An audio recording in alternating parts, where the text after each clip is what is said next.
शिक्षा व्यवस्थार विकल चित्र स्कूल परिसर ठारू आरंभ कर श्रेणी गृह में जमी पानी एपरिक पानी भितर 78तम स्वाधीनता दिवस पालन करिसेंती शिक्षक शिक्षयित्री और छात्र छात्री। एभली दृश्य देखा मिली ढेंकानाल जिला कामाख्यानगर आलतुमा गाँवर दधिबामन जीव सरकारी उच्च प्राथमिक विद्यालय में स्कूल को स्वाधीनता दिवस पालन करने को बेले रास्तार पानी थिबारु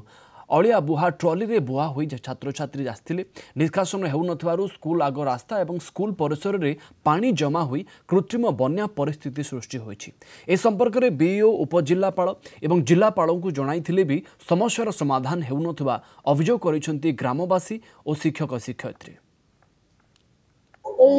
पानी जे आसिलु आज बहुत असुविधा आसिलु टल्ली रे आसिलु सारे 8 घंटे पानी क्लास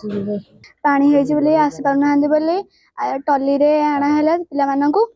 आम क्लास रे 7टा रूम अच्छे 2टा रूम रे पानी पे भर्ती हो जाइछि स्कूल भीतर को भी पानी माड़ी आसलानी हेतु आमे पाठ पढ़ी पारनु। दीर्घ 8-10 वर्ष होला ए भलिया पानी माने पतिकी जमी की रहउछि पिला माने स्कूल को जिबा पई बहुत प्रकार असुविधा हैरान होउछन्ते। आज टल्ली रे छुआ को बहाय जे अगस्त 15 आज पिला माने मना करउतले जे अगस्त 15 को आसबू ना बर्तमान प्रशासन यार कौन प्रकार कार्यक्रम जो हाथ को नौना विभिन्न प्रकार असुविधा अच्छे पिला पानी चलिक कुंडिया काछु सब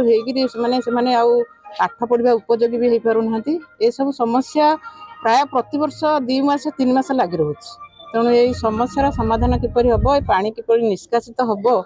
आम बारंबार समस्त को अनुरोध कला सत्वे भी लिखिकी दे सारा सत्वे भी किसी तार समाधान हो पारना।